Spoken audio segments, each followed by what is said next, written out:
Hello everyone, మట్టి కడాయిలో recipes చేసి చాలా రోజులు అవుతుంది. సో ఈరోజు నాటుకోడి చేద్దామనేసి చేస్తున్నాను. సో కొద్దిగా ఆయిల్ పోసుకుని ఈ చికెన్ మొత్తం వాష్ చేసుకునేసి వేసుకున్నాను. ఉప్పు మళ్ళీ కొద్దిగా పసుపు వేసుకునేసి నీట్గా ఫ్రై చేసుకోవాలి. ఇది చాలా టైం టేకింగ్ ప్రాసెస్. మొత్తం సిమ్లో చేయాలి కాబట్టి కొంచెం చాలా టైమే పడుతుంది. బట్ మట్టి కడాయిలో చేసే టేస్టే వేరే ఉంటుంది.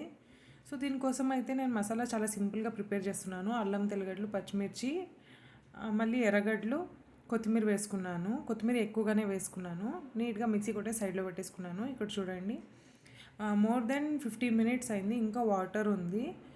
సో ఇంకా టైం పడుతుంది కాబట్టి మనం ఇలాగే పెట్టేసి వదిలేయచ్చు. ఇప్పుడు వచ్చి చూస్తే మొత్తం నీళ్ళు మొత్తం ఎవాపరేట్ అయిపోయి చాలా డ్రైగా ఉంది. సైడ్లో కూడా చెక్ చేస్తున్నాను, చూడండి ఎక్కడ వాటర్ అయితే లేదు. అందుకనేసి ఇప్పుడు మనం మసాలా పేస్ట్ వేసుకున్నాం కదా, అది మొత్తం వేసేసుకున్నాను. సో ఈ మసాలా అంతా కూడా చికెన్కి పట్టేలాగా మొత్తం నీట్గా కలుపుకోవాలి. ఇది కూడా ఒక మోర్ దెన్ ఒక 5 to 7 మినిట్స్ పడుతుంది. కొంచెం మొత్తం మసాలా పట్టిన తర్వాత తగినంత వాటర్ పోసుకుని ఉప్పు, కారం పొడి వేసుకుంటున్నాను. కారం పొడి ఎన్ని స్పూన్స్ వేస్తానో ఈక్వల్గా ధనియాల పౌడర్ కూడా వేసుకుంటాను. ఇప్పుడైతే 1.5 స్పూను సాంబార్ పౌడర్ వేసుకుంటున్నాను. మామూలు పప్పుచారుకు వాడతాం కదా, ఆ సాంబార్ పౌడరే.